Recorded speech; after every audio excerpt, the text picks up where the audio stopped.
अस्सलाम वालेकुम रहमतुल्लाहि व बरकातुहू। उम्मीद है कि आप सब ठीक होंगे।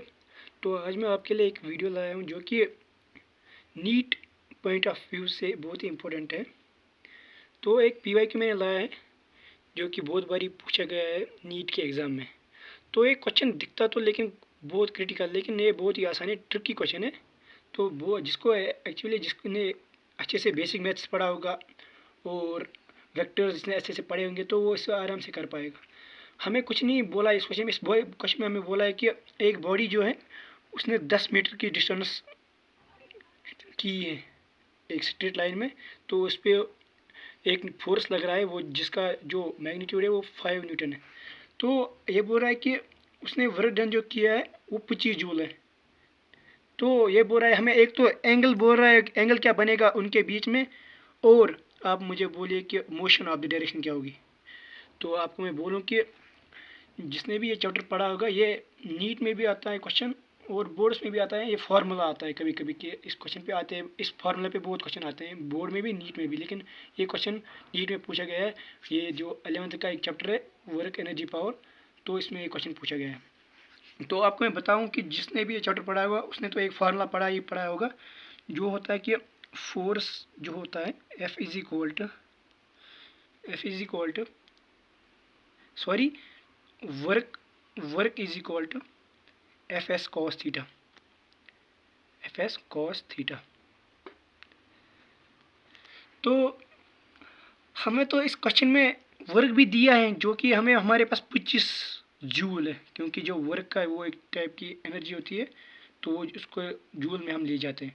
तो वर्क तो दिया है 25, फोर्स भी कितना दिया है हमें, हमारे पास 5 न्यूटन है। तो आपको मैं 5 यहाँ पे से लिखेंगे, और एस जो है ना यहाँ पे एफ एस जब हम बोलते हैं ना, एस जो है वो डिस्टेंस को बोलते हैं, डिनोट करता है, एस जो है वो डिनोट करता है डिस्टेंस। तो डिस्टेंस भी दी गई है हमारे पास जो कि 10 मीटर है, सॉरी 10 मीटर है, इंटू 10 मीटर 10 करेंगे, और कॉस थीटा तो हमें निकालना है, इसको सीधा ही लिखेंगे कॉस थीटा।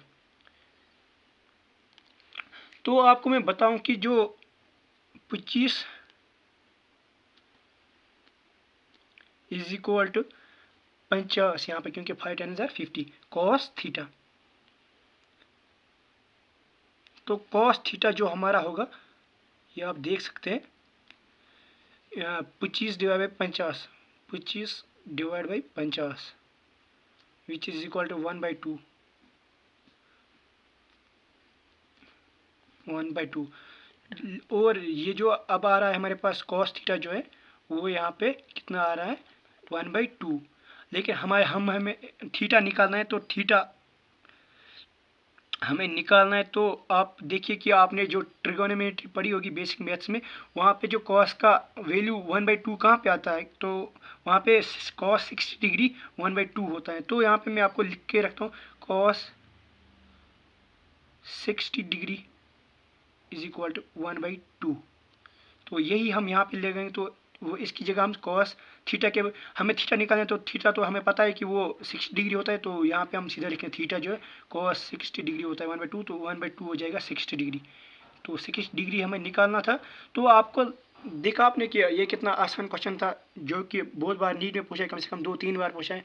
इसलिए मैं कहता हूँ ये नीट वीट ये जो बहुत ही आसान एग्जाम होते हैं, लेकिन इसमें थोड़ा क्रिटिकली क्वेश्चन पूछे जाते हैं। तो उम्मीद है कि आप सबको ये वीडियो अच्छा लगा होगा। तो दीजिए अपने मेज़बान को इजाज़त। थैंक यू, अल्लाह हाफ़िज़।